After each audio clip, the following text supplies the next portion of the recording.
This is Roadmap to Resilience, an audio series for professionals and families who are supporting children experiencing stress and trauma. I'm Dr. Julian Ford. And I'm Dr. Amanda Zelechoski. Whether you work with children or you have children of your own, this podcast is for you. So as the COVID-19 pandemic spread across the globe, our first concern as clinicians and child trauma researchers was for the children. They suddenly had so many of their community supports ripped away. Amanda, you know that we and our colleagues have had decades of experience researching the impact of stress and trauma on children. But we often see a delay in these research findings making their way from academia to real people's real lives. Yes, which is super frustrating. And I think the pandemic gave us this sense of urgency to share what we know, to share these research-based strategies beyond our often very limited networks. So Julian, this started because you led the creation of an international task force of child trauma experts. Can you tell us, how that group came together and why? Well, Amanda, I'm just so fortunate to work with a network of colleagues all across the globe who are absolutely dedicated to understanding how children and families are affected by trauma, how we can help them to recover. And I just thought that we need to bring together this expertise and provide some down-to-earth guidance for the people who are living day to day with the impact of trauma. The task force brings together psychologists, social workers, nursing professionals, psychiatrists, pediatricians, attorneys, advocates, people from all branches of the sciences, the social sciences, and the helping professions, and from all over the world, from Australia to Europe, to the United States, South America, really actually from every continent. And what did this group do when it came together? Well, at first, we shared our understandings of what's needed beyond what we already know and what can we share with people in the community. And we talked for several sessions about how we could best take the work that we've done and the knowledge that we've gained and actually make it useful to people in the real world. In those meetings, we realized that we didn't want to reinvent the wheel. So we thought, well, why don't we take this in a different direction than the usual? Let's share the experience that each of us has had and make that a guide for people who are living with the impact of trauma. The members of the task force come from different backgrounds and disciplines, levels of training, and sometimes even different schools of thought. The one thing I know we agree on, though, is that we all have a part to play in creating a nurturing world for children, and that trauma-informed practices can provide children who are currently or have previously experienced stress and trauma with the support they need to build resilience. Words like stress, trauma, resilience, and trauma-informed practices might be completely new to you, or you might be very familiar with them, but perhaps you're still not quite sure exactly what they mean and what to do with them. In this episode, we spoke with several child trauma experts to help us understand what is trauma and how does it differ from everyday stress. What's considered traumatic experience versus a stressful experience. A stressful experience, which is not traumatic, is typically one that we're prepared for, that's within our control, that is expected, that is patterned. That's Yehudis Stokes, a nursing professional and PhD candidate at the University of Ottawa. She works with Children's Hospital of Eastern Ontario to implement a trauma-informed care model at that hospital. Whereas a traumatic experience is chaotic, is unexpected, we don't have control over it. It may be intense and frequent and long in its duration. When we think of trauma, there might be some obvious examples that come to mind. So the death of a caregiver, or a car accident that sends a loved one to the hospital, or perhaps physical or sexual abuse. But some traumas or adverse experiences that affect individuals might be less obvious. So in terms of what could be adverse experiences that we may or may not be aware of, I often think of three categories of experiences that we know predictably affect the development of our stress response systems. So those could be periuterine events, intrauterine events, or perinatal events. which those can include experiences within the uterine, like a lack of oxygen or extreme stressors externally, such as domestic violence, as well as events that happen soon after birth, such as NICU stays and health concerns that were associated with that. We also know that attachment disruptions, so disruptions in early caregiving experiences, will also lead to a disruption of the stress response systems and to the development of other areas of the brain. And finally, we have the more overt trauma experiences that we think of as trauma experiences, disasters, maltreatment, or other overt experiences that can be seen as traumatic. And I think it's important to remember that each of these are equally as important in childhood development. So having said that, just keeping in mind the experience of an early hospital stay for an infant, both medically as well as the interventions that they receive that may be invasive and frequent and lengthy in duration, and keeping in mind how that might be affecting. So in all of our assessments, that's why we always want to know about children, their perinatal history, as well as their early life history, to help us get to know what type of experiences this child had in early life. In terms of other kinds of medical care, I think we sometimes gloss over how significant it can be to have serious medical interventions and procedures performed on your body that are outside of your control, particularly for a child who really hasn't consented to this treatment. Some other things that come to mind include being placed on a mental health form, whether maybe it's completely appropriate done, but having to stay in a hospital involuntarily, losing your own medical decision-making rights, particularly in a time of heightened stress. I always think about how devastating that can be for an individual. Relational disruptions in the family. So this is something I feel we do see frequently in the family context, that we see there are disruptions or difficulties in the family dynamics. Maybe we see that a parent is really struggling with a mental health concern. And I think we downplay how much that can actually be affecting the child and their development. I think that the family dynamics, those relational disruption pieces, it could be even a sibling who is ill, domestic violence at home. These pieces can often go missed when assessing and looking at a child or a family. Of course, with COVID, we've seen a tremendous spike in mental health admissions for children. Mental health admissions, eating disorders admissions. And I see that as just as the key to healing is communication and relationships. Mental health concerns thrive in isolation when there isn't a venue for communication, when there isn't a venue for relationships. As Yehudis explained, trauma is a broad and complex term that encompasses stressful experiences and the stress reactions by our bodies and minds that can affect our lives in many ways, including physical as well as mental health and our relationships. Some children experience not just one, but several types of trauma. And we know that the impact of multiple traumas can be especially profound. This has been described as adverse childhood experiences, or ACEs. We spoke with Dr. Dave Corwin, a professor at the University of Utah Pediatrics Department and the immediate past president of the American Professional Society on the Abuse of Children, or APSAC. ACEs, it stands for Adverse Childhood Experiences. It really is derived from the Adverse Childhood Experiences study that was a collaboration between Vincent Felitti, an internist at Kaiser Permanente in San Diego, and Rob Anda, who is an internist epidemiologist who was working at the Centers for Disease Control and Prevention in Atlanta.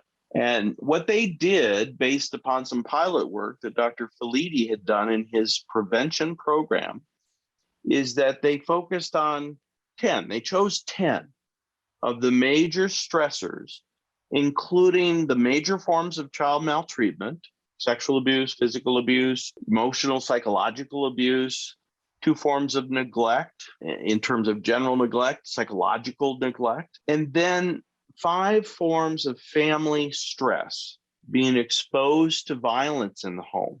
The primary source of violence in homes is intimate partner violence, is violence against mothers, stepmothers. It can be others, but violence in the home. Having a family member with a mental illness, having a family member with a substance use abuse problem, losing a parent through divorce, death, or incarceration, which is actually a separate category in the original 10 ACEs. But what the ACE study did is that by overly simplifying each of these categories and scoring 1 point for each, they made visible that which many of us working in mental health and other areas of public health already knew. We knew that as you add stress and adversity to people's lives, they tend to have more problems and more health problems. But by applying this 10-factor analysis to a very large population of patients in the Kaiser Permanente system, in the prevention program, they were able to show this stepwise progression, a dose-response relationship between the number of major stressors out of this list of 10 and many long-term major health, behavior, and other problems, relationship problems, problems with employment. So what the ACE study did is it gave us a relatively oversimplified way of seeing this major impact that these kinds of stressors can have. And then what subsequent critique and research has done is said, well, there's other major stressors, and there certainly are. Exposure to racism, it has been shown to act like an ACE. Corporal punishment has been shown, and was actually shown in the original data set of the ACE study, that it behaves in terms of the outcome in the people, the patients at the Kaiser Permanente cohort. It acts very similarly to physical child abuse and psychological abuse, but independent. It adds another quanta of harm in the same dimensions as physical child abuse, emotional child abuse, and that has also been replicated. And the ACE study findings have been replicated around the world and in a number of states on more representative samples. The original cohort for the ACE study was Kaiser Permanente patients who are better off than average. They have health insurance. And so what you don't have in the ACE study cohort is you don't have poor people. You don't have people in California, it's Medi-Cal or Medicaid in the rest of the country. So it was very important to study these factors in other more representative populations to show that this holds true. And that as you reach down into lower socioeconomic groups, they have more adversity. Having a lot of stress drives one down socioeconomically. It diminishes productivity, and it adds a burden to society in a whole host of ways. Seems like a vicious cycle, because exactly. It's a vicious cycle. If you don't have the resources, then you're more susceptible to stress. When you have more stress, then that makes it harder to get the resources to be able to earn an income, to move up socioeconomically. While the ACEs framework is a simple tool for beginning to quantify trauma, we know that children's lived experiences aren't always so cut and dry. In the same way that multiple ACEs can compound trauma for an individual, there are also positive childhood experiences, or PCEs, that can buffer or lessen the impact of trauma on children. What are the key positive childhood experiences? I think parents, teachers, doctors, all of us would like to know, what are they? It really begins with relationships. Your relationship with your family, with your parents, with your extended family, with your community. How are you treated in school? How are you treated by your peers, classmates, administrators? Relationships. That's probably one of the most important components of positive childhood experiences. And then we go to a higher level. We talk about safe environments, safe homes, safe communities, safe schools, engagement. And I'm just articulating the components of Bob Sege's HOPE model through engagement, through participation in your community, whether it be through your faith community or your schools or athletic activities or other extracurricular things, to be engaged. That's a very important thing.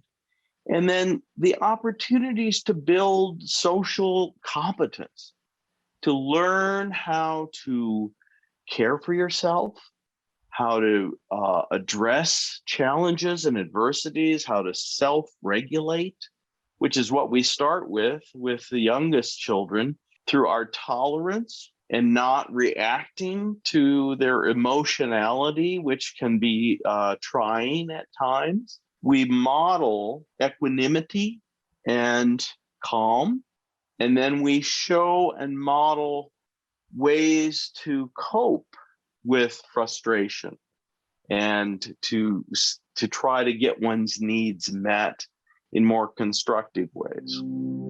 So to recap, Yehudis shared with us that trauma can happen at many different stages of life in many different circumstances, some of which we may not immediately think of. And then as Dr. Corwin explained, the more adverse childhood experiences or traumas an individual has, the more likely they are to have negative outcomes in their physical and mental health, in their relationships, and so on. But what exactly is trauma doing to our brains? Why is it that the adverse childhood experiences that happen so early in our lives that we might not even remember still affect us? Early childhood and really beginning in the prenatal period, we know to be one of the most dynamic and profound periods of growth and development. This is Dr. Archana Basu, a clinical psychologist and research scientist in epidemiology at Harvard's T.H. Chan School of Public Health. While we know that the brain obviously continues to develop, well into our mid-20s and beyond, early childhood, particularly up until about age 3, is one of the most important periods for the development of the brain architecture. So when we're thinking about from an emotional and mental health perspective, capacities such as emotion regulation, thinking about even some of the cognitive skills that we don't really think about or talk about until school, like planning, organizing, all of those sort of executive functioning capacities that are built on the foundations of our brain architecture. They start very, very early. One of the most cool statistics, I think, that has often been, talked about is that there are about 1 million new neural connections per second formed, in this period. So that just speaks to how dynamic things are. But the thing that I would highlight is that even though we know that genes provide the roadmap or blueprint for the development of brain circuits, we also know that neurons fire together and wire together based on the experiences that babies and children have in early life, which is fundamentally with parents and consistent caregivers. As children are involved in experiences, their brains are actively forming connections among the neurons, which are the brain's building blocks. This is how children's brains create a map that enables them to navigate their world. So the relational environment for children, supporting parents, and the consistent caregivers is part of this brain development and is related to later emotional health. So as a clinical psychologist, when we think about severe stress and trauma, for example, we can think about this as a sort of high risk, high reward period because our brain is so open to experiential inputs, positive experiences can be profoundly enriching and shape very positive health trajectories and developmental trajectories. And conversely, neglect, stress, particularly chronic stress, because we can often bounce back pretty quickly from shorter term stress. But trauma and severe chronic stressors can shape and change, brain development and longer term emotional health.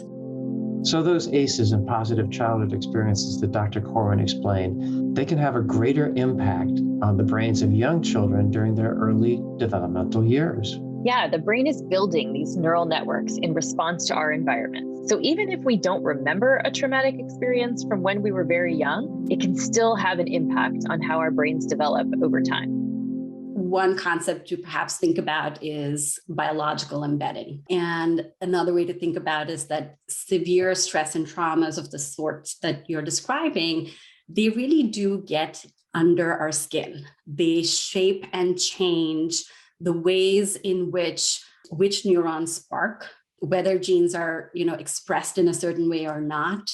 So even if conscious memory of those experiences doesn't exist, it can change chemistry and ultimately genetic signaling and brain development. We end up, sort of thinking at a very behavioral level as behavior problems, poor impulse control, significant reactivity. And we see those behavioral later stage behaviors and symptoms is how we sort of think about them in healthcare, but they can start very early, even in the absence of very conscious sort of memories. So what can make childhood trauma so complicated is exactly that. Children don't always have memories of these negative experiences. And if they do have the memories, they may not have the words to explain what happened to them. So as parents, professionals, and caregivers supporting children, if we pay attention, we can often detect clues in a child's behavior. Here's Dr. Sandra Baita, a licensed clinical psychologist who worked with public agencies in the city of Buenos Aires for 15 years. She worked with many abused children and adolescents. The most powerful message that we need to spread all around about childhood trauma is the understanding that these children's brains have been adapting to a word that was not supposed to be their word. During the time that they were facing their abuse, children didn't know we existed. They didn't know we were there for them, to treat them, to protect them, to make the danger end. So of course they needed to adapt to their environment. They didn't know, okay, by 12 o'clock, like Cinderella, this is going to change. So when they come to the normal world, when they come to the world without trauma, their brain is waiting for more trauma to happen. And what we see is the tip of the iceberg, the behavior, and we punish the behavior because we don't see the other part, which is under the line of water. So the most powerful message is to understand that this that we have been labeling as misbehaviors have been adaptations to something that shouldn't have happened. And the child is now showing us with his behaviors, with his affect dysregulation, look, this is what I can show you about my previous work. If we just see the tip of the iceberg, we are not going to be helpful. But if we dare to take the signs, to just close our eyes and just try to imagine where these kids were coming from, we are going to be helpful. All of us. Not only therapists, judges, prosecutors, teachers, parents, step-parents, adoptive parents. And this is the most powerful message that I think we can give when talking about childhood trauma.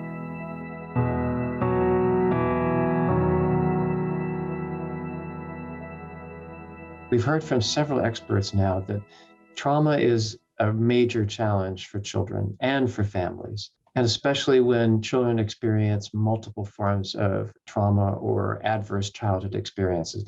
And this has an effect on every part of a child's life, their body, their brain, their relationships, how they learn, how they move forward in life and in the world. And that's the tough news. But the good news is that we're learning so much about how children are resilient and how their brains are able, and their bodies, and their relationships, and we as providers and parents and family members can help children recover from trauma and actually experience a very rich and full life even if they have experienced multiple adverse childhood experiences. Yeah, and I think we hear so many beautiful examples and stories from our experts throughout this series on what that can look like. And it really looks different for everyone, right? For each child, for each individual who might have experienced some form of childhood trauma or adversity, it is possible to get to this place of strengthening your resilience and, thriving in your life. And so I'm just excited for people to hear from so many of these other folks, but also to take the lessons we just learned from this episode about what is meant by trauma and meant by some of these terms that can be pretty complex for people to unpack. So I appreciate what our experts shared with us about the many ways this journey can look different depending on the types of traumas you might have experienced or how those layered on top of each other. And because it's such a unique experience for each individual, each child, each family, there's no one size that fits all in helping children and families recover from trauma. But there are many ways, and we will explore them as we continue on with our series. Next, we're going to focus on the key element, which is resilience.